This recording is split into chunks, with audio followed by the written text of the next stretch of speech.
Hello दोस्तों, मैं आपका दोस्त अशोक कुमार आपका स्वागत करता हूं हमारे इस यूट्यूब चैनल पर। जो भी इस हमारे यूट्यूब चैनल पर आए हैं उनसे एक ख़ास निवेदन है कि हमारे इस चैनल को सब्सक्राइब करें और हमारी वीडियो को लाइक और शेयर ज़रूर करें। तो चलिए शुरू करते हैं आज की हमारी कहानी। 4 दोस्त थे।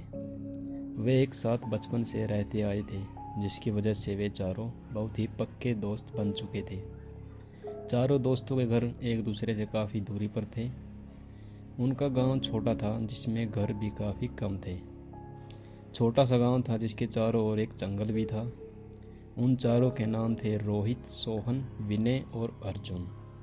वे शाम को सभी के सभी इकट्ठे होते थे गांव से दूर एक ग्राउंड में। चारों दोस्त अपना ज़्यादातर टाइम उसी ग्राउंड में बिताते थे। अर्जुन ने लक्ष्मण की आप बीती बताई, जो कि उन्हीं के गांव का एक हलवाई था। तो कहानी शुरू होती है यहाँ से। अर्जुन बोला, क्या तुमने कल जंगल में क्या हुआ, तुमने सुना है कुछ?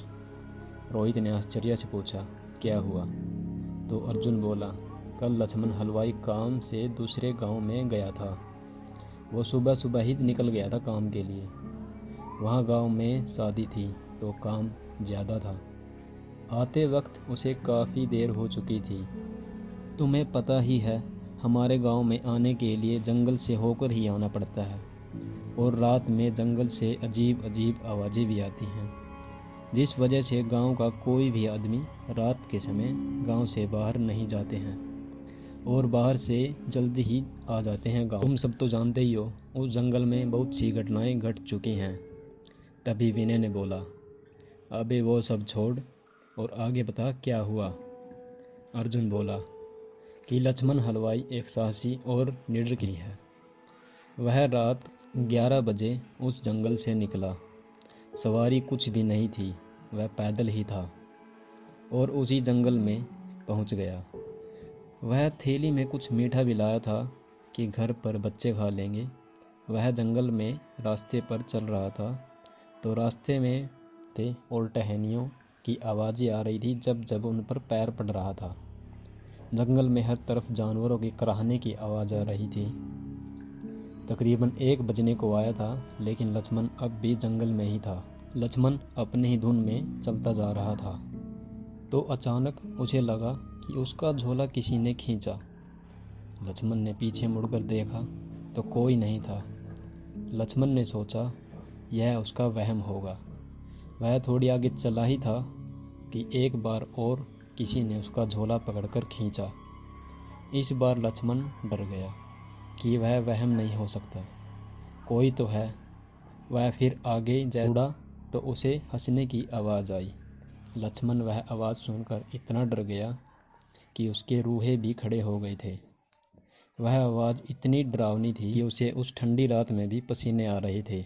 वह आवाज़ पास में ही लगे एक बरगद के पेड़ से आ रही थी।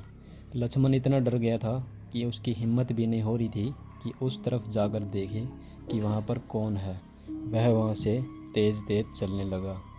वह समझ चुका था कि आज कुछ न कुछ अनहोनी उसके साथ होने वाली है, और ऊपर से डर से उसका बहुत बुरा हाल था। तभी ना जाने एक काला कुत्ता कहाँ से उसके पास आ गया और उसके साथ साथ चलने लगा। वह कुत्ता आम कुत्तों से काफ़ी बड़ा था और वह काफ़ी अजीब भी था। उसका मुंह काफ़ी बड़ा था और उसके दांत भी काफ़ी बड़े बड़े थे। उस काली अंधेरी रात में उसके दांत बिल्कुल साफ साफ दिखाई दे रहे थे। लक्ष्मण यह समझ चुका था कि यह कोई आम कुत्ता नहीं है। वह कुत्ता उससे थोड़ी आगे जाकर धीरे धीरे इंसानी रूप में आने लगा।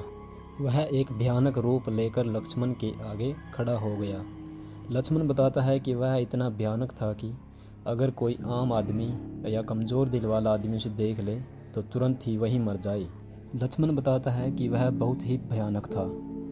उसकी सिर्फ एक ही आँख थी, वह भी नाक की जगह पर लगी हुई थी, और उसका मुंह काफ़ी बड़ा था और उसके मुंह में दांत ही दांत थे। वह उसके सामने खड़ा होकर एक डरावनी हंसी हंसने लगा। वह जैसे जैसे हंस रहा था उसका आकार बढ़ता ही जा रहा था। वह पहले लक्ष्मण की हाइट का ही था, लेकिन थोड़ी ही देर में जब वह हंस रहा था तो वह लक्ष्मण की हाइट से 3 गुना ज़्यादा बड़ा हो गया था। वह शरीर में काफ़ी बड़ा हो चुका था और उसका शरीर काफ़ी अजीब था। उसके हाथ पैर तो लगभग सभी इंसान के जैसे ही थे। उसके हाथ पैरों के नाखून काफ़ी बड़े बड़े थे। अगर वह एक पंजा भी किसी को मार दे तो बीच में से ही फाड़ डाले उसको। वह लक्ष्मण से करीबन 6-7 फुट की दूरी पर खड़ा था और उसने वहीं से अपना लंबा हाथ करके लक्ष्मण को एक हाथ से ही उठा लिया। उस राक्षस की आंखें भी काफ़ी लाल थी।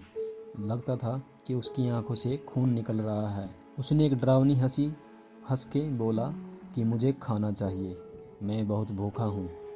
लक्ष्मण ने कराहते हुए अपना झोला उसकी तरफ कर दिया कि मेरे पास यही है, यही खा लो। उस राक्षस ने उस झोले को सामान के समेत ही निगल लिया। ये देखकर लक्ष्मण को लग गया कि आज वह जिंदा घर नहीं जाएगा। यह राक्षस उसे अपना भोजन बना के जरूर रहेगा। तभी उस राक्षस ने लक्ष्मण को इतनी दूर फेंक के मारा कि लक्ष्मण को बहुत गहरी चोटें आईं। लक्ष्मण उस जख्मी हालत में ही अपनी पूरी जान लगाकर वहाँ से भागा। वह पहले रास्ते पर भागता रहा, लेकिन जब उसने देखा कि वह राक्षस उसका पीछा कर रहा है तो वह जंगल में घुस गया और जंगल में कहीं पर खो गया। अब उसे रास्ता भी मालूम नहीं था कि घर जाने वाला रास्ता कहाँ पर है। अंधेरी रात थी जिसमें रास्ता सूझ भी नहीं रहा था और वह जंगल बहुत ही घना था। वह उस राक्षस से डरकर झाड़ियों में छिप गया। उसने देखा कि वह राक्षस उसे पागल कुत्तों की तरह यहाँ वहाँ ढूंढ रहा था। वह मन ही मन भगवान को याद कर रहा था। वह राक्षस उसे जंगल में हर तरफ ढूंढने लगा और यहाँ वहाँ वह देखने लगा और उसकी नज़र वहाँ से हट गई।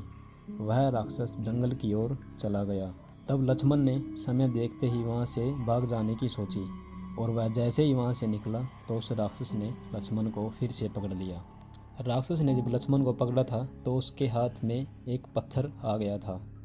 उस राक्षस ने जैसे ही उसके दूसरे हाथ को चबाना शुरू किया, उसने दूसरे हाथ से उस पत्थर को उसकी आंख पर मार दिया, जिससे वह राक्षस थोड़ा तिलमिलाने लगा और वहाँ से थोड़ा दूर हट गया। यही मौका पाकर लक्ष्मण वहाँ से अपनी जी जगान लगाकर दोबारा फिर भागा। इस बार उसे रास्ता मिल गया और वह रास्ते ही रास्ते बहुत तेज़ी से भाग रहा था।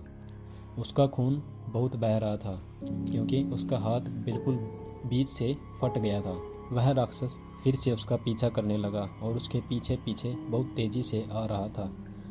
तब लक्ष्मण ने सोचा कि यह राक्षस मुझे नहीं छोड़ेगा आज। तब उसे याद आया कि हलवाई का काम करते करते वह एक पंडित जी के पास गया था, तो उस पंडित जी ने उन्हें एक धागा दिया था। वह धागा उसकी जेब में ही था, तो उसने वह धागा निकाल लिया और अपने हाथ पर बांध लिया।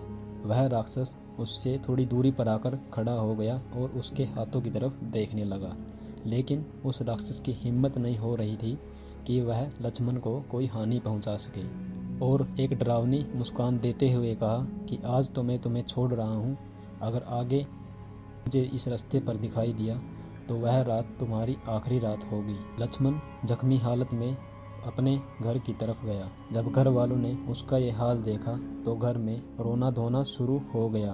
तब उसके घर वालों ने उसकी बाजू को देखा जिसमें से बहुत खून निकल रहा था। तभी उन्होंने पास के एक हॉस्पिटल में उसको एडमिट करवाया। पूरी रात वह हॉस्पिटल में ही रहा। तो दोस्तों, हमारी ये कहानी आपको कैसी लगी? लाइक कीजिए, शेयर कीजिए और हमारे चैनल को सब्सक्राइब ज़रूर कीजिए। ऐसे ही रोमांचक कहानियाँ हम आपके लिए लाते रहेंगे।